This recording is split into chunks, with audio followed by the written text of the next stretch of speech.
আমাদের সামনে আরও একটা লিথিয়াম ফসফেট ব্যাটারি চার্জার দেখা যাচ্ছে। এটা 73 ভোল্ট 20 অ্যাম্পিয়ারের চার্জার। চার্জারটা দেখতে অনেকটা ইয়াঙ্গারের চার্জারের মতন, কিন্তু কোম্পানির নাম আলাদা হয়তোবা। কোয়ালিটিও আলহামদুলিল্লাহ খুবই ভালো। এই চার্জারটারও ওই একই প্রবলেম ছিল, পোলারিটি উল্টা করার কারণে এই চার্জারটা ডেড হয়ে যায়। তো এই চার্জারটা ইয়াঙ্গার চার্জারের তুলনায় আলাদা। এটাতে পিএফসি আছে, অ্যাক্টিভ পিএফসি আছে, এবং কোয়ালিটিও খুবই ভালো। মসফেটগুলো অনেক বড় দিয়েছে, অ্যাম্পিয়ারের বেশি। তো আমরা আউটপুটের এই যে আউটপুট পোলারিটি চেঞ্জ হয়ে যাওয়ার কারণে শর্ট কি নষ্ট হয়ে গেছিলো, এবং এই পাশে মসফেট সেকশনও নষ্ট হয়ে গেছিলো।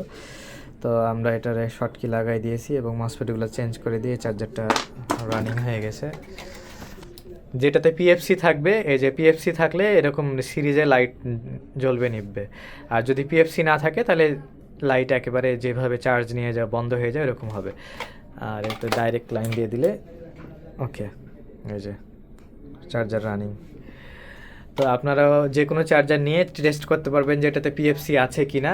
সিরিজ লাইটে দিবেন, যদি পিএফসি থাকে তো লাইট এরকম করে ব্লিঙ্ক করবে, আর যদি পিএফসি না থাকে তাহলে লাইট জ্বলে আবার নিভে যাবে। তো আজকে এই পর্যন্তই। আগামীতে আরেকটু বিস্তারিত গবেষণা কথা বলবো নি। ধন্যবাদ।